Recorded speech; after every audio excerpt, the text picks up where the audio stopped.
દશામાનું વ્રત અષાઢ વદ અમાસથી શરૂ થાય છે. પ્રાતઃકાળે સ્નાન કરી ધૂપ દીવો કરી શ્રદ્ધાપૂર્વક દશામાની કથા સાંભળવી. 10 દિવસ સુધી નકરોડા ઉપવાસ કરવા. માટીની સાંટળી બનાવી તેની પૂજા કરવી. 10મે દિવસે એ સાંટળીને નદીમાં પધરાવવી.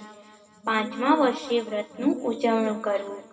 યથાશક્તિ સોનું, ચાંદી કે પંચ ધાતુની સાંટળી બનાવડાવી બ્રાહ્મણને દાનમાં આપવી.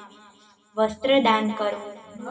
દક્ષિણમાં આપી ભક્તિભાવપૂર્વક દશામાનું વ્રત કરનારની સુખ શાંતિ અભે સમૃદ્ધિ જળવાઈ રહે છે.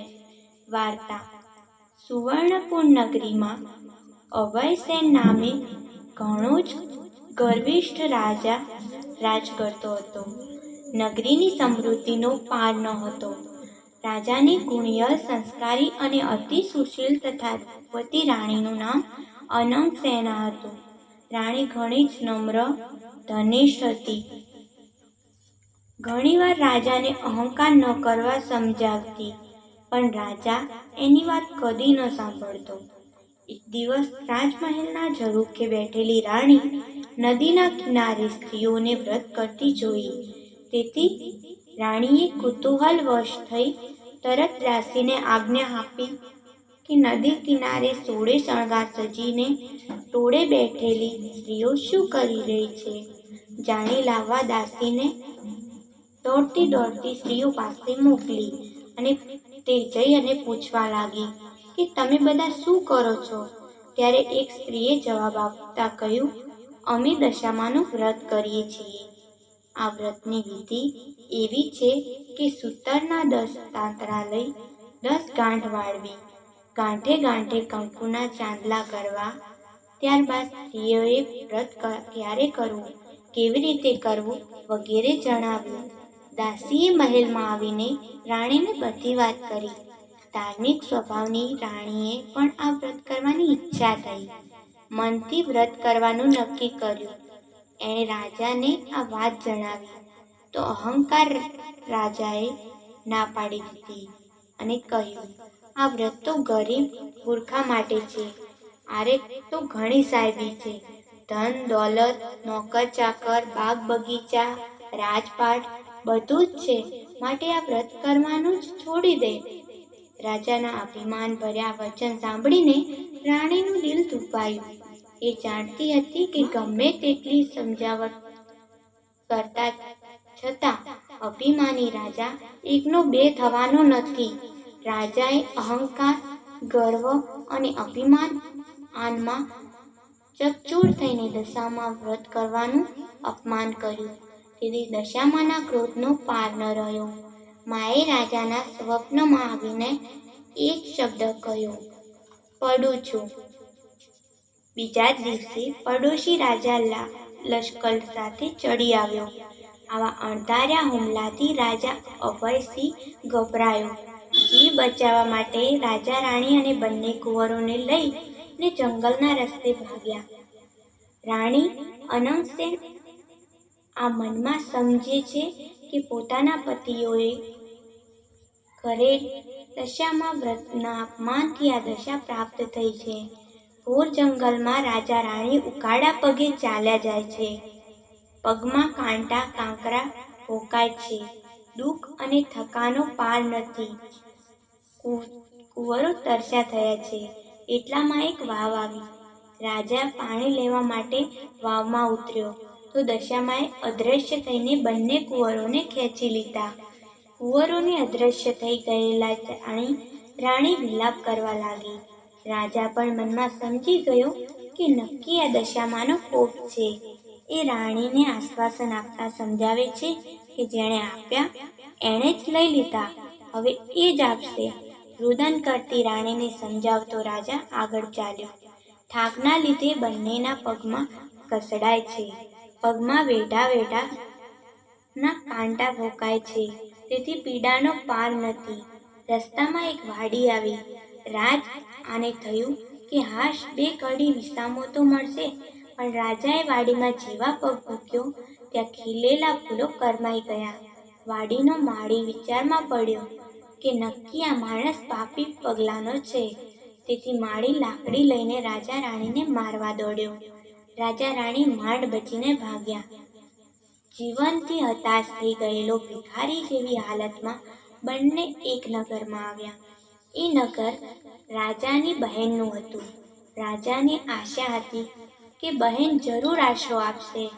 એણે પાદરેથી પોતાની બહેનને સંદેશો મોકલ્યો કે તેનો ભાઈ આવ્યો છે. બહેને પોતાના ભાઈને સોનાની સાગરમાં સુકડી મોકલાવી અને સાથે સોનની સાંકળી મૂકી.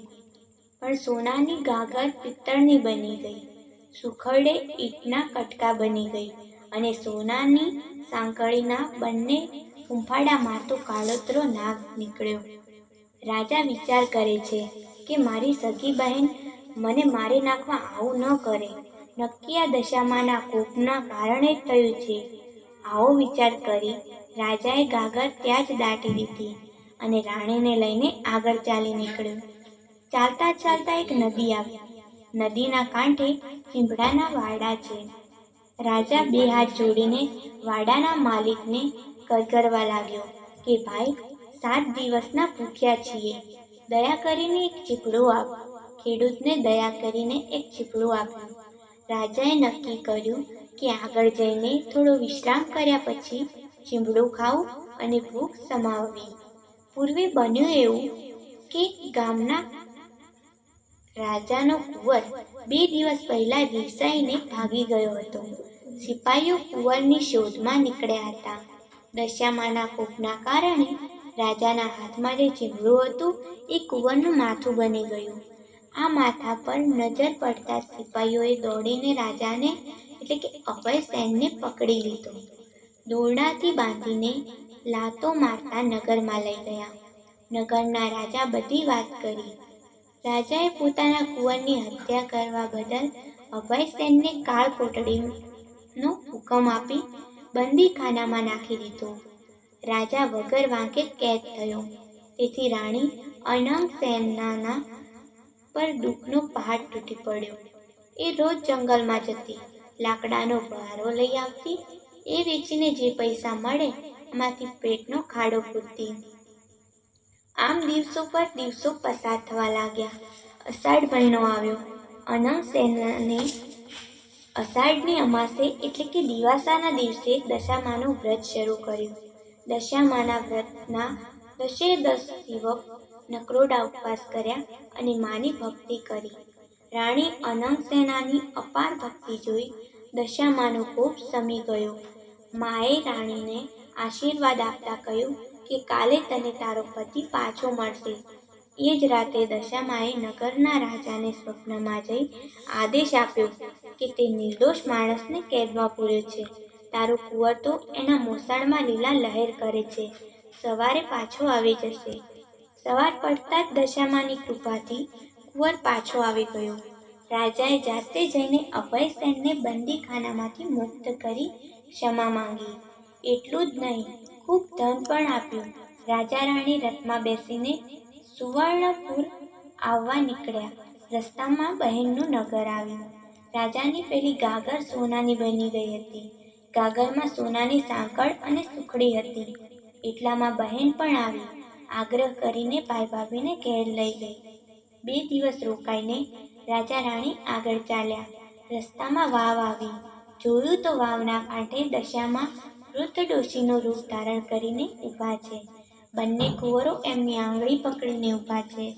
રાજા રાણી તરત માતાજીને ઓળખી ગયા અને લાકડીની જેમ માના પગમાં પડ્યા.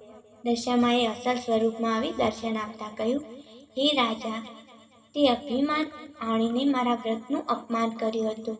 તેથી તારા પર હું કોપમાયા થઈ ગઈ. પણ હવે તારો ગર્વ ગળી ગયો છે. વળી તારી રાણીએ ભાવથી મારું વ્રત કર્યું છે, તેથી હું પ્રસન્ન થઈ છું. તારું રાજ તને પાછું મળી જશે. માં કરતો રાજા અભયસેન દશામાના પગમાં આડોટી પડ્યો અને બોલ્યો, હે માં, કળિયુગમાં તમારી કારમી કસોટીમાંથી કોઈ પાર ઉતરી શકે, માટે આવો કોપ કદી ન કરશો. દશામાં મીઠું મધુર હાસ્ય વેરતા બોલ્યા, તારી વાત કબૂલ કરું છું. કળિયુગમાં જે કોઈ મારી કથા સાંભળશે કે સંભળાવશે એની દશા સદા સારી રહેશે. આમ કહી દશામાં અદૃશ્ય થઈ ગયા. રાજા રાણી બંને કુંવરો સાથે પોતાના રાજ્યમાં આવ્યા. અભયસેનના સેનાપતિ પડોશી રાજાને હરાવીને રાજ પાછું મેળવ્યું હતું. રાજા રાણી આનંદપૂર્વક દિવસો પસાર કરવા લાગ્યા. એ દશામાં જેવા રાજા રાણીને ફળ્યા તેમ વ્રત કરનાર સર્વને ફળજો. જય દશામાં.